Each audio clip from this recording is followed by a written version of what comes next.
ბათუმ სეზონის დასაწყისში კიდევ ორი ახალი სასტუმრო შეემატა გრიბოდოვისა და გორგასლის ქუჩების გადაკვეთაზე. ახალი სასტუმრო აისი უკვე გაიხსნა 14 სართულიანი შენობა ქართული ინვესტიციით აშენდამაში.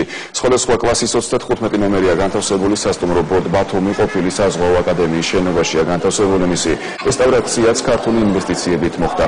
ბოდ ბათუმი ბუტიკის ტიპის სასტუმროა და 30 ნომერს აერთიანებს. ორივე სასტუმროში ყველა ნომერი უკვე დაჯავშნული. აისიცა და ბოდ ბათუმით საქართველოს პრეზიდენტმა დღეს პირადად გახსნა მიხეილ სააკაშვილმა შენობები დაათვალიერა და ადგილზე დასაქმებულ პერსონალსაც გაესაუბრა. ქვეყნის პირველმა პირმა ყურადღება ქართული წარმოების განვითარებაზე, ტურისტული ინფრასტრუქტურის მშენებლობაზე და ადგილობრივი მოსახლეობის დასაქმებაზე გააკეთა. ადრე ხო იხდებოდა მარტო წინა ხაზზე ბათუმში ეს სასტუმრო. ეხლა აი მთელ ქუჩაზე ეს არის ერთი სასტუმრო, ეს გახსნა ერთმა ხულელმა, აგერ მეორე შუახეველმა გახსნა, ბათუმელმა გახსნა ესა. ეს იმად გასაგებად ვიწყება, რომ ყველაფერი უცხოელებმა იღეს ხალხი. რაც უფრო მეტი სასტუმრო გაიხსნა, მით უფრო მეტი იქნება მოთხოვნა, რომ აქ კერძო სექტორში შევიდეს ხალხი. გააქირავონ ბინები, აიღონ კრედიტები. ეს აშენდა კრედიტი. და ამ კრედიტის ფულს ადგილობრივი პრობლემი ამოიღებს ზუსტად 2 წელიწადში.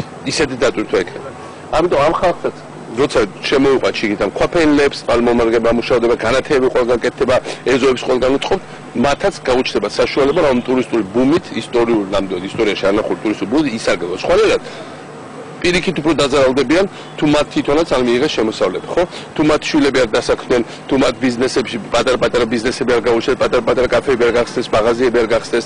ამიტომ არის არსი, რომ რა თქმა უნდა, ეს ყველაფერი რაც კეთდება, ამას ყავს ძირითადად ხალხი, ვინც მოიგო ბევრი რაღაც, მაგრამ არის ხალხი, ვინც დაზარალდა და ეს ხალხი რო არ აღმოჩნდეს დაზარალებული, ამიტომ ქალაქის პოლიტიკა უნდა იყოს, რომ ყველა მისარგებლოს ამ დიდი ტურისტული გარღვევის ბუმის მართლა წარმატების შედეგები. თითოეულ ადამიანის ჯიბე